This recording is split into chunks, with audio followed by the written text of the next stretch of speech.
Guys আজ আমি যাচ্ছি ডাক্তারখানায়। তো দেখতে পাচ্ছেন রিপোর্ট এটা। তো আমি অনেক অসুস্থ, আমার আম্মু যাচ্ছে ওই যে আর বাস্তি। তো ডাক্তারখানায় যাচ্ছি, এখন আমরা ওষুধ কিনে আনবো।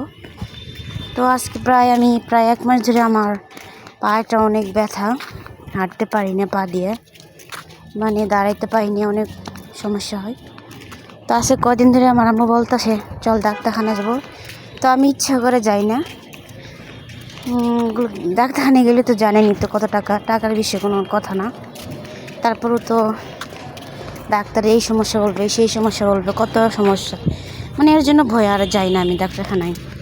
তো ভাবলাম আজকে যাই, আর সহ্য করতে পারতেছি না ব্যথায়। তো আমি ডাক্তারখানায় যাচ্ছি। এই যে আমার আম্মু, বাস্তি আর আমি, আর হচ্ছে এই রিপোর্ট আমার।